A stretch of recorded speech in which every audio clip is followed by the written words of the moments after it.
We are so excited about this next segment. May is Mental Health Awareness Month, and we know that there's so much going on in our world today.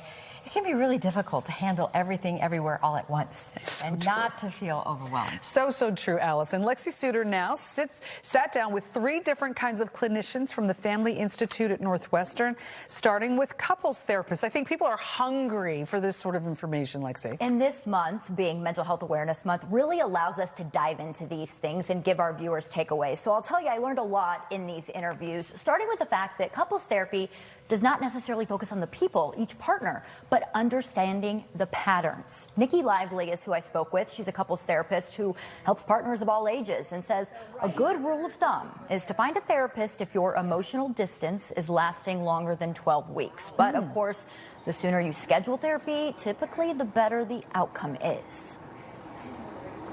The first, few sessions, we're going to unpack the pattern that's actually underlying every single misattunement, fight, etc.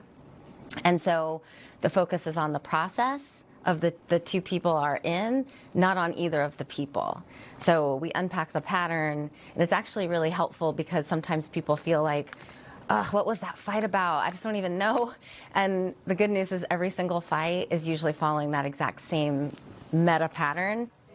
Now, couples that get really good at tear and repair have a really high success rate. Tear meaning you fight, you of course hurt each other, but it's that ability to communicate and bounce back. That's the real growth and of course breaking that pattern. Tear and repair, I thought that was an interesting way to describe it, a real simple way. A takeaway that I got from what she just said is if you have more than 12 or 13 weeks of having emotional distance, you wonder sometimes, what is the give and take? When do we get in there? When do you? Right. Yeah. And she said, nothing, you don't have to be in crisis mode. Right. But if you start to notice something feeling off, why not take action? And I should mention the Family Institute at Northwestern does offer free therapy. So it is certainly worth looking into if you're How hard is it to get into? Because I know that's another topic we're talking about on our news.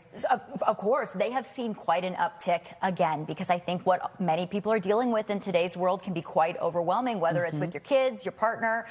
So they have added clinicians in this last year to be able to meet that demand. I think the more we talk about it, too, the less taboo it gets. Right. And everybody needs a little help. Oh, yeah. We all deal with it, right? Whether it be a sister, a parent, a husband, whatever it is. Really good point, because stigma for so long, I think, has kept a lot of people away from seeking help. Yeah, and I hope this helps break that stigma. Love it. It will.